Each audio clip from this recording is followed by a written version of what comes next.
Welcome, everyone, to episode 2 in a podcast series.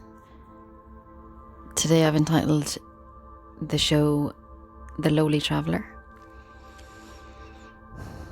So, I'd like to talk about bullying in the workplace and isolation. So, for anyone that has any experience with this, it is a very depleting and draining and depressing experience, whereby there is a focus on the shortcomings, or a focus on criticizing, blaming, shaming, lying, fabricating, and usually from a group of people, one being obviously the ringleader or the person that instigates the situation. So again, hopefully something resonates with you or something is helpful as we move through. So in terms of bullying anywhere really, out in and outside of the workplace, because usually it happens on many different platforms if somebody is in that position. There is a light that shines from those who are isolated. There is a truth, perhaps. There is something that they represent, or that they trigger in others, that people may not be comfortable with seeing in themselves. So essentially a truth that cannot be changed, because if we change this, we become less of ourselves. So if it's important to join the clan or join the group, we also become a bully. And then somebody else is then the victim, or the person affected, until they leave, essentially, because that is usually the number one port of call. It's the number one. It's our go-to response, because the chances are, if somebody is being bullied, it's probably not the first time, and a learned response would be fight or flight. However,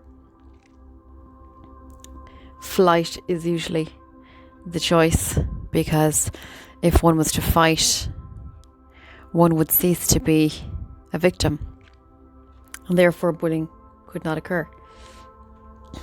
So there is the possibility of that, which would mean standing tough, standing your ground, supporting yourself, or the parts of yourself that would choose flight.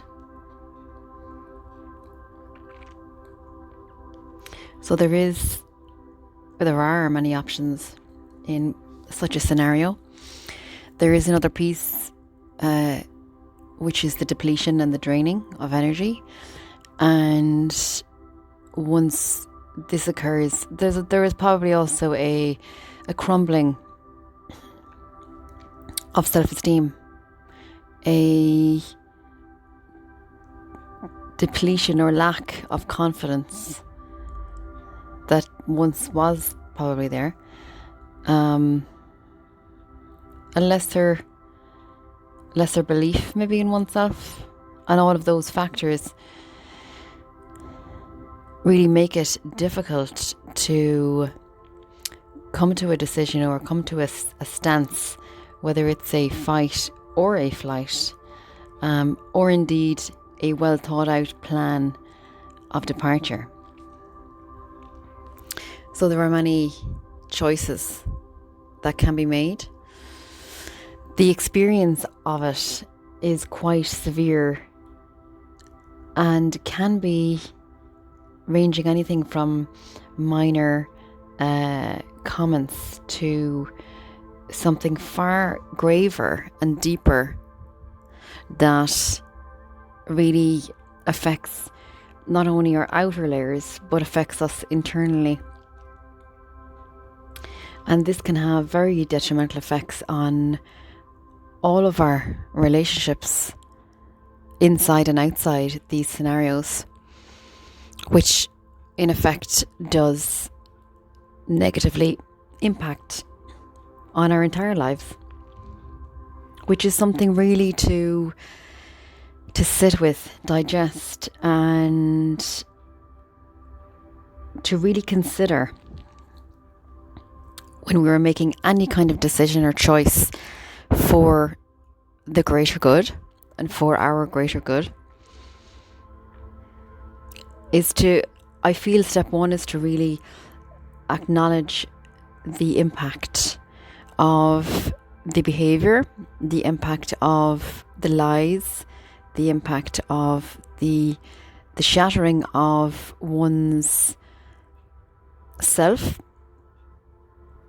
or one's persona. It's essentially an invasion of our space as such. The reasons for that are out of our control. They're out of our remit. Maybe we're not allowed to know them. Maybe we don't need to know them. And that is another point that, there is that other piece of getting caught up in the story, whereby a lot of the media or a lot of things that we would see even online would encourage us to empathize with everybody and to really try and sympathize or understand, and I think a part of actually coping with that type of behavior is another part is to actually try and disacknowledge yourself,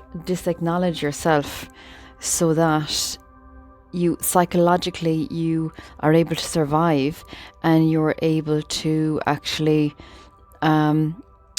think about the other person. You leave yourself, you think about the other person, and you empathize, you sympathize, you try to figure out what is going on for them, that they would treat you in this way, or that those people would treat you in this way, or and that is a space we can go to get temporary relief.